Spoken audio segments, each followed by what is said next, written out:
Hi friends, ఈ video కనుక మీకు నచ్చినట్లయితే వీడియోను లైక్ చేయండి. గంటలమ్మ కళ్ళు మంట అని ఆరుబయట కూర్చొని ఉంటే హాసిని గాయత్రి పాపను తీసుకొచ్చి మాట్లాడకుండా గంటలమ్మ మంత్రదండంతోనే ఆమెను చితక్కొడుతుంది. గంటలమ్మ ఎవరు ఎవరని అరుస్తూ ఉంటుంది. నొప్పితో విలవిల్లాడిపోతుంది. అందరూ బయటకు వచ్చి ఏమైందని అడిగితే గాయత్రి పాప మంత్రదండంతో తనని కొట్టిందని చెప్తుంది. అందరూ చిన్నపిల్ల మంత్రదండం ఎలా ఎత్తి కొడుతుందని అంటారు. తిలోత్తమ మాత్రం పాప కొట్టిందని అంటుంది. హాసిని గాయత్రి పాప నవ్వుకుంటూ ఉంటారు. అప్పుడు హాసిని 2 ఏళ్ళు కూడా నిండని పసికూన ఈ మంత్రదండంతో గంటలమ్మను గంటలు వాయించింది అంటే మనల్ని చూసి అందరూ నవ్వుతారు. ఇందాక నన్ను కొట్టిన దెబ్బలు చూస్తే నయని మీ తోటి కోడలు నన్ను కొట్టింది అని గంటలమ్మ అంటుంది. అప్పుడు హాసిని అమ్మో చూశారా, ఇందాక పాప కొట్టిందని అంది, ఇప్పుడు నా మీద పెడుతుంది. అసలు నీకు కళ్ళు కనిపించకుండా చేసింది ఎవరు గంటలమ్మ అని విక్రాంత్ అడుగుతాడు. అప్పుడు గంటలమ్మ మీ పెద్దమ్మ గాయత్రీదేవి అని చెప్తుంది. సుమన అంటుంది కదా, ఆత్మ రాలేదు, వస్తే మా అక్కకి కనిపించలేదు కదా అని అంటుంది. గంటలమ్మ నేను నొప్పితో బాధపడుతూ ఉంటే మీకు ఆటల్లా ఉందా, నేను పోతా అని అంటుంది.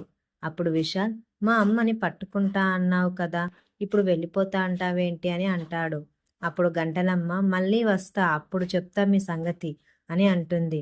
మా అమ్మ ఫోటోకి కట్టిన దారం తీసేయొచ్చు కదా గంటలమ్మ అని విశాల్ అంటాడు.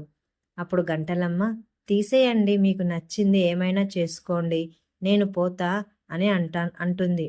గంటలమ్మని వల్లభ తిలోత్తమలు పంపించాలని తీసుకెళ్తారు. ఇక గంటలమ్మను కొట్టింది ఎవరని సుమన అంటే నేనే అని హాసిని ఒప్పుకుంటుంది. మరోవైపు వల్లభ గాయత్రీదేవి ఫోటో పెట్టుకొని దాన్ని చూస్తూ ఉంటాడు. తిలోత్తమ వచ్చి ఏం చేస్తున్నావు అంటుంది. ఇక గంటలమ్మ ఇంటికి ఎలా వెళ్ళిందో ఏంటో అని తిలోత్తమ టెన్షన్ పడుతుంది. ఇక గాయత్రీదేవి కళ్ళల్లో ఏదో మాయ ఉందని వల్లభ అంటాడు. హాసిని, నయని, విశాల్, విక్రాంతులు తిలోత్తమ, వల్లభలు గంటలమ్మల గురించి బాధపడుతున్నారని చెప్తాడు. ఇక నయని సుమన అక్కడికి రావడంతో రేపు బోనాల పండుగ ఉందని చెప్తుంది.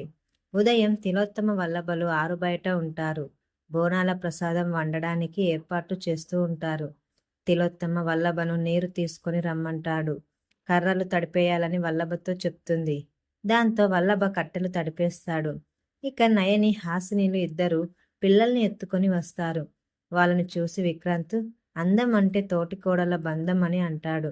ఇక హాసిని అక్కడికి రావడంతో నాకొక చీర చూపించి మరో చీర కట్టుకొని వచ్చావా అని బుగ్గమూతి పెట్టుకుంటుంది. ఇక కట్టెలు తీసుకురమ్మని హాసిని అంటే వల్లభ రాజు పని రాజు చేయాలి, పనోడు పని పను చేయాలి అని అంటాడు. అంటే తన భర్తని పనోడు అంటావా అని సుమన ఫైర్ అవుతుంది. ఇంతలో ఇంటికి ఒక అజ్ఞాత వ్యక్తి వస్తుంది. దీంతో ఇవాళ ఎపిసోడ్ పూర్తయిపోతుంది.